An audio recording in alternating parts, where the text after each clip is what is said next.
बिस्मिल्लाहिर्रहमानिर्रहीम। अस्सलाम वालेकुम नाजरीन, आप यूट्यूब चैनल देख रहे हैं, मैं इमरान खान हूँ।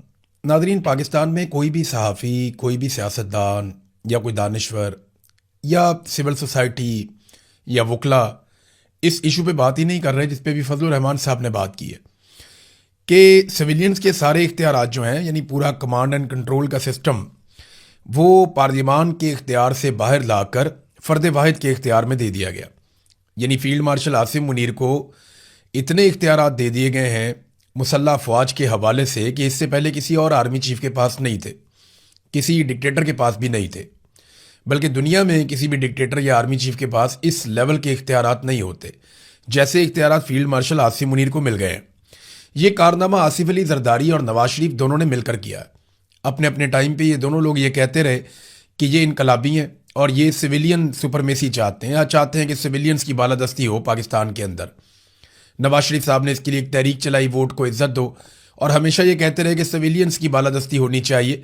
लेकिन फिर हमने देखा कि मियां नवाज शरीफ साहब ने अपने मौक़िफ़ से कंप्रोमाइज़ किया और उसके बाद से अब तक वो लगातार फील्ड मार्शल आसिम मुनीर के हाथ मजबूत करते चले आ रहे हैं। आसिफ अली जरदारी साहब, उन्होंने बड़ा एहसान जतलाया था कि उन्होंने अपने इख्तियारात को निचली सतह तक मुंतकिल किया, बल्कि बतौर सदर उन्होंने अपने इख्तियारात जो हैं वो हवाले कर दिए थे पार्लियामान के। लेकिन अब उसी पार्लियामान के इख्तियारात को उन्होंने फ़र्द वाहिद के हवाले कर दिया है। तो आसिम मुनीर तारीख के वो वाहिद जर्नैल बन चुके हैं कि जिनके पास बेशुमार इख्तियारात हैं, बहुत सारी पावर्स हैं और कानून के मुताबिक ये पावर्स हैं।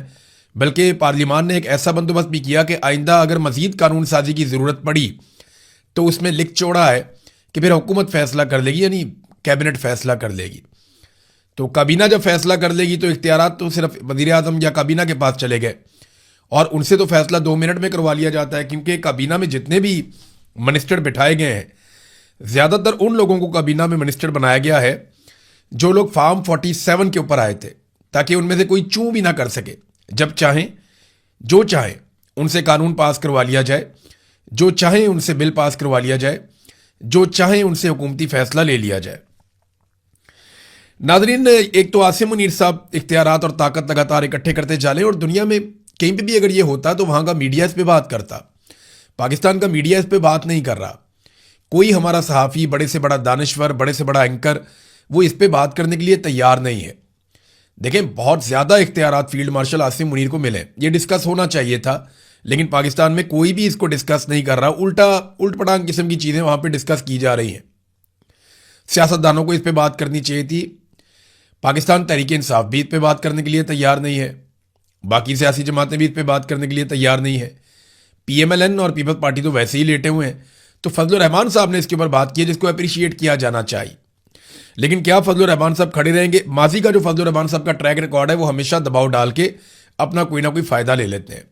तो फजलुर रहमान साहब को अपने आप को साबित करने के लिए पूरी एक तहरीक के इख्तिताम तक पूरे कद के साथ खड़े होना होगा, और अगर वो किसी नतीजे तक पहुंचाते हैं कोई तहरीक चलाकर, तो फिर उनकी क्रेडिबिलिटी बनेगी, क्योंकि वो हमेशा आखिरी वक्त में पीछे हट जाते हैं। जैसे कि आईनी तरमीम के वक्त फजलुर रहमान साहब ने सपोर्ट किया था मौजूदा निज़ाम को और उसके बाद ये खराबी पैदा हुई है। नाजरीन, दुनिया क्रिकेट के जो आला तरीन साबिक कप्तान हैं, ये 21 कैप्टन हैं, ये लेजेंड क्रिकेटर्स हैं, पूरी दुनिया में इनका बहुत नाम है। इन्होंने पाकिस्तान के मौजूदा वज़ीर आज़म शहबाज शरीफ को इमरान खान साहब के हवाले से एक ख़त लिखा है। ख़त में क्या लिखा है, तफसीलात मैं आपके सामने रख देता हूँ। ये जो ख़त लिखा है, इसके अंदर 3 मुतालबात किए गए हैं। ये 21 बैनुल अक़वामी क्रिकेट के कप्तान हैं और ये पूरी दुनिया के अंदर मकबूल तरीन लोग हैं। इन्होंने शहबाज शरीफ को एक ख़त लिखा है और ये दूसरा ख़त है। एक पहले भी ख़त लिखा था, 6 माह पहले 14 साबिक कप्तानों ने एक ख़त लिखा था कि इमरान खान साहब के साथ इंसानी सलूक किया जाए, मुनासिब तिब्बी सहूलियात उनको दी जाए, ये अपील की गई थी। अब मज़ीद 7 कप्तान इसके अंदर शामिल हुए हैं और ये अपील दोहराई गई है। सुप्रीम कोर्ट ने हुक्म दिया, उसके बावजूद इमरान खान साहब को अस्पताल में नहीं ले जाया गया, उनका इलाज नहीं करवाया गया। जिस अस्पताल में ले जाया गया, वहाँ पे जो मशीन मतलूब थी या जिस मशीन की ज़रूरत थी, वो मशीन ही ख़राब थी। और तिब्बी बोर्ड के अंदर भी इमरान खान साहब के डॉक्टर को शामिल नहीं किया गया, वो टेस्ट नहीं करवाया गया, कुछ भी नहीं हुआ। तो ख़त में तशवीश का इजहार किया गया है और 3 दरखास्तें की हैं ख़त के अंदर साबिक कप्तानों ने।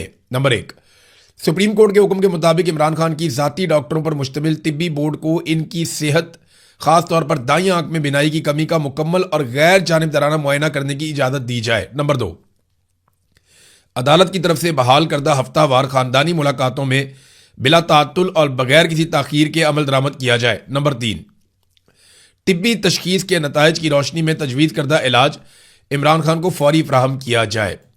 इनमें तो कोई नहीं कहता कि इमरान खान को रिहा कर दिया जाए, कोई नहीं कहता कि उसको हुकूमत दे दी जाए, ये पाकिस्तान के इंटरनल मामलात में मुदाखलत नहीं कर रहे, लेकिन खालिसतन इनके तीनों मुतालबात इंसानी हकूक़ के मामले में सुप्रीम कोर्ट ऑफ पाकिस्तान के फैसले के मुताबिक हैं, उससे मुताबिकत रखते हैं। तो बैनुल-अक़वामी सतह पर तो आवाज़ें उठ रही हैं, पाकिस्तान के अंदर वो लोग जिन्होंने इमरान खान साहब के साथ क्रिकेट खेली उनको भी आवाज़ उठानी चाहिए। एक बात हमें समझनी पड़ेगी, जो पाकिस्तान के अंदर क्रिकेटर्स मौजूद हैं, चाहे वसीम अकरम हैं, वकार यूनस हैं, आकिब जावेद हैं, इंज़मामुल हक हैं, मुश्ताक अहमद हैं, या आप देख लें मुइन खान हैं, राशिद लतीफ़ हैं, रमीज़ राजा हैं, शुएब अख्तर हैं, बाकी बहुत सारे और बेशुमार नाम है। पाकिस्तान ने बड़े स्टार्स पैदा किए हैं क्रिकेट के मैदान में, बड़े स्टार्स पैदा किए हैं, सईद अनवर, आमिर सुहेल, सलीम मलिक, इजाज़ अहमद, बहुत बेशुमार क्रिकेट स्टार्स पैदा किए, उन्होंने बड़ा नाम बनाया पाकिस्तान की क्रिकेट में। सकलैन मुश्ताक बड़ा शानदार प्लेयर, तो इनको भी आवाज़ उठानी चाहिए। लेकिन प्रॉब्लम यह है कि पाकिस्तान में जो भी आवाज़ उठाता है उसको कीमत चुकानी पड़ती है। ये जो दुनिया क्रिकेट के 21 कप्तानों ने आवाज़ उठाई है, इनमें से किसी को भी इनके मुल्क में पुलिस गिरफ्तार नहीं करेगी, इनकी चादर और चार दीवारी का तकद्दुस पामाल नहीं किया जाएगा, इनको डंडे नहीं मारे जाएंगे, इनका घर नहीं तोड़ा जाएगा। चलिए, ये तो पाकिस्तान के क्रिकेटर्स के साथ भी नहीं होगा, लेकिन उनकी वहाँ पे नौकरियाँ नहीं छिनी जाएंगी। ऐसा नहीं होगा कि इसके बाद क्रिकेट बोर्ड कहेगा जी अब ये कमेंट्री नहीं कर सकता, या क्रिकेट बोर्ड कहेगा ये मैदान में नहीं आ सकता, या क्रिकेट बोर्ड के अंदर इसको कोई ओहदा नहीं मिलेगा, या इसका मुस्तकबिल बिल्कुल ख़राब कर दिया जाएगा, ये किसी एकेडमी में नहीं जा पाएगा, या ये कोचिंग नहीं कर पाएगा। ये चीज़ें सिर्फ पाकिस्तान में होती हैं, पसंद और नापसंद की बुनियाद के ऊपर। यहाँ पे आप देखें कि अगर आप फील्ड मार्शल की माथे को चूम लें या गले को ऊपर आप एक चुम्मी ले लें आप, तो उसके बाद आपके पीछे सिक्योरिटी की गाड़ियाँ लग जाती हैं। यानी आप प्रोटोकॉल के अंदर घूमते हैं, आपको बहुत प्रोटोकॉल मिलता है, आप बहुत इंजॉय करते हैं, बहुत सारा आपको वो जो है वो पैसा वैसा भी मिल जाता है, फ़ायदे भी आपको मिल जाते हैं, बहुत सारा प्रोटोकॉल आप इंजॉय करते हैं। लेकिन अगर आप कोई दूसरी बात कर देते हैं तो उसके बाद आपकी टोपी के नीचे कहीं पे साइड पे 804 का नंबर लिखा हुआ नज़र आ जाए तो फिर आप क्रिकेट टीम से बाहर हो जाते हैं, फिर आपके लिए क्रिकेट के दरवाजे बंद हो जाते हैं।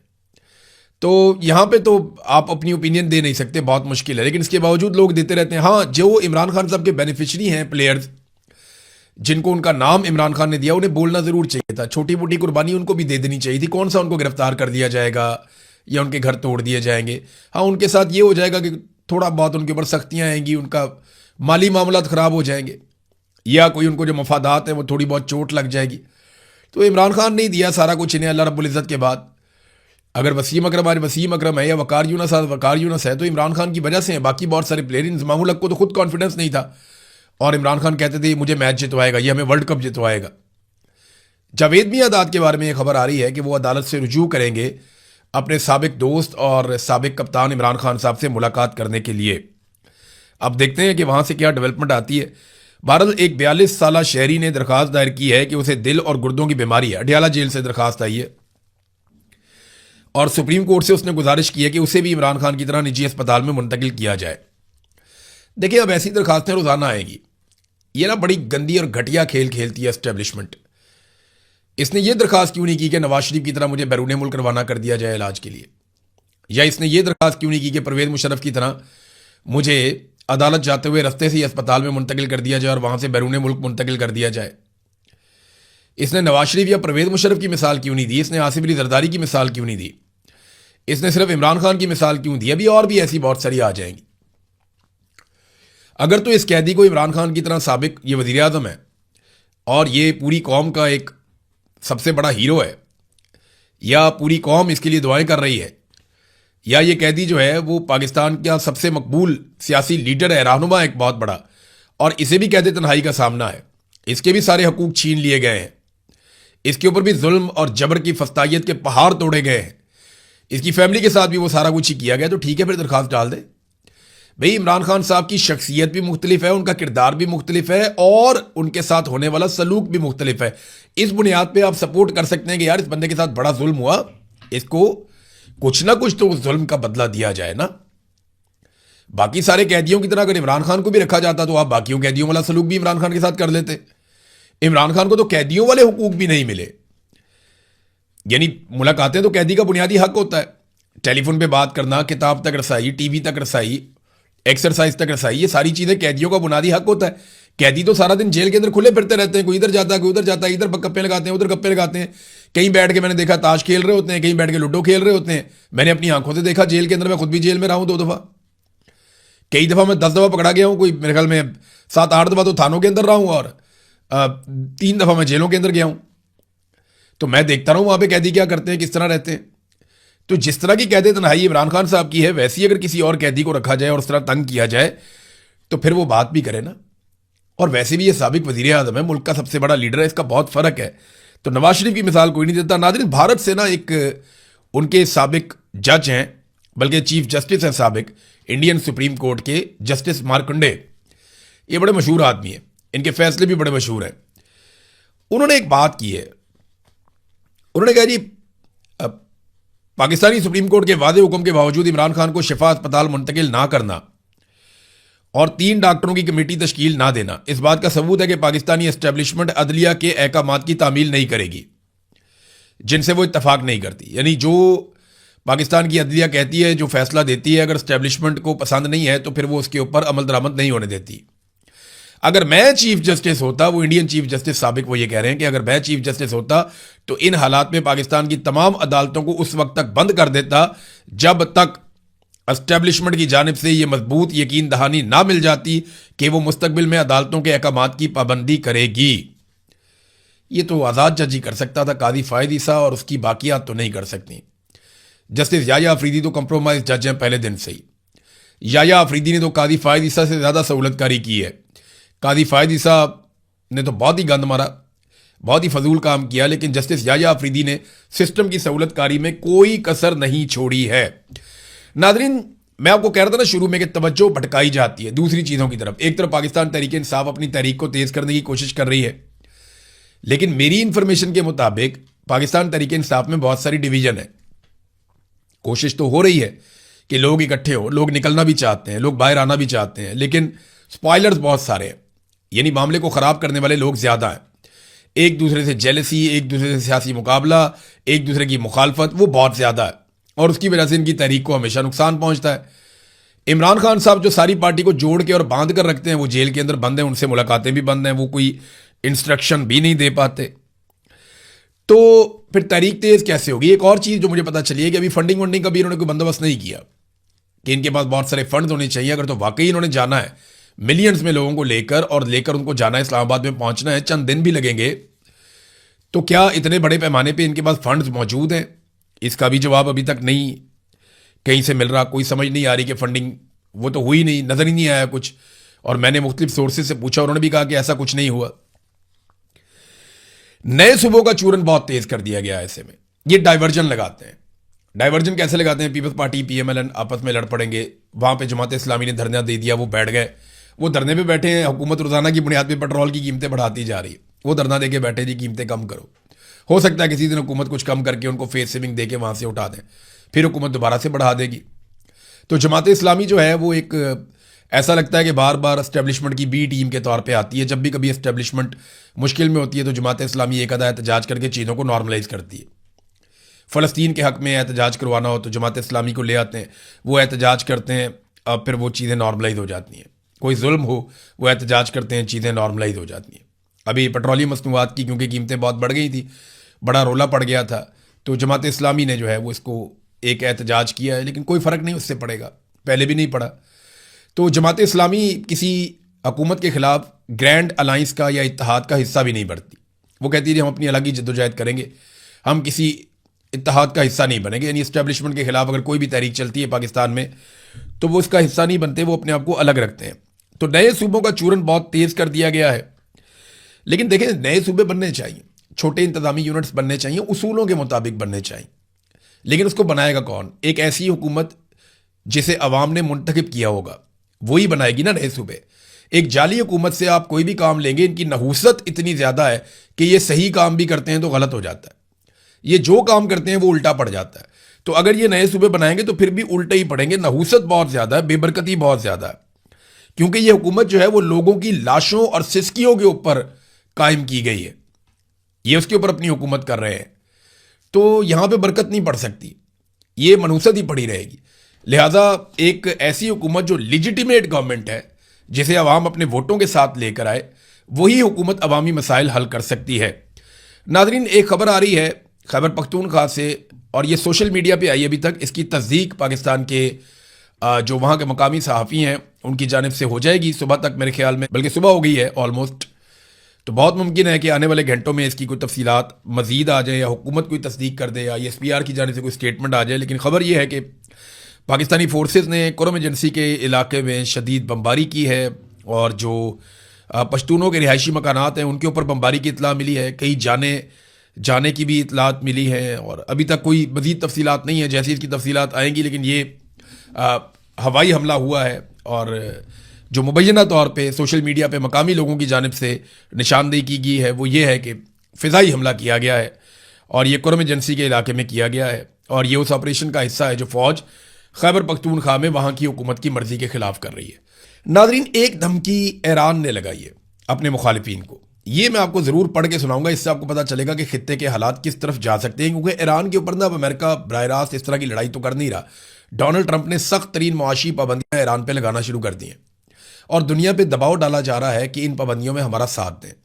लेकिन जब तक चाइना अमेरिका का साथ नहीं देगा, तब तक आप ईरान की कमर नहीं तोड़ सकते। तो ईरान बहुत ज़्यादा तेल चाइना को एक्सपोर्ट करता है, वो उसके मुतबादल रास्ते भी तलाश कर रहा है। तो कुछ ना कुछ करके चाइना और ईरान के बीच में मामला चलता रहेगा, और जब तक चाइना सपोर्ट करता रहेगा, ईरान को आप बिल्कुल मौत के मुंह में नहीं धकेल सकते। मुआशी मौत उसकी नहीं हो सकती, वो बहुत सारी चीज़ों में खुद कफील भी है।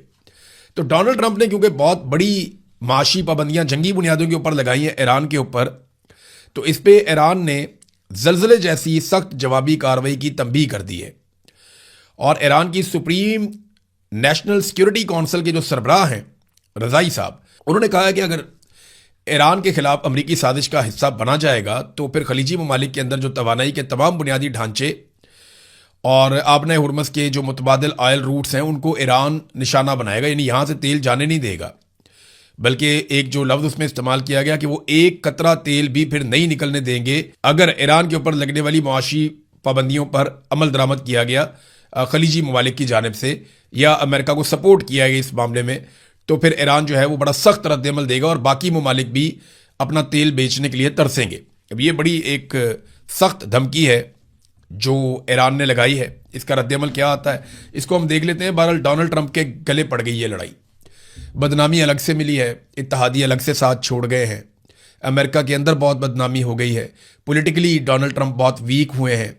अभी देखें ना, ये सितंबर का महीना शुरू होने जा रहा है, अगस्त का ये आखिरी हफ्ता चल रहा है, तो सितंबर का महीना शुरू होने जा रहा है। इसका मतलब है कि लगभग 2-2.25 महीने में डोनाल्ड ट्रंप को एक दफ़ा फिर इलेक्शन में जाना पड़ेगा। अगर वो इलेक्शन डोनाल्ड ट्रंप हार जाते हैं तो अमेरिका में डोनाल्ड ट्रंप की सिचुएशन मुकम्मल तौर पे बदल जाएगी। इसीलिए पाकिस्तान की मिलिट्री एस्टेब्लिशमेंट ने अब डेमोक्रेट्स के अंदर भी, यानी जो डोनाल्ड ट्रंप की मुखालिफ पार्टी है, वहाँ पे भी अपनी लॉबिंग शुरू कर दी है, और बड़ी कामयाबी से वहाँ पे भी वो लॉबिंग कर रहे हैं। देखिए वहाँ से उन्हें कितना कुछ मिलता है, क्योंकि हुकूमत को तो लॉबिंग करने के लिए और देने के लिए हुकूमत के पास बहुत कुछ होता है, जबकि कवानीन, इंसानी हकूक, ये सारी चीज़ें जो हैं वो मुल्कों के मफादात में मानी नहीं रखती। हमने तो यही सीखा। अब तक के लिए इतना ही, अपना ख्याल रखिएगा, अपने इस चैनल का भी। अल्लाह हाफ़िज़।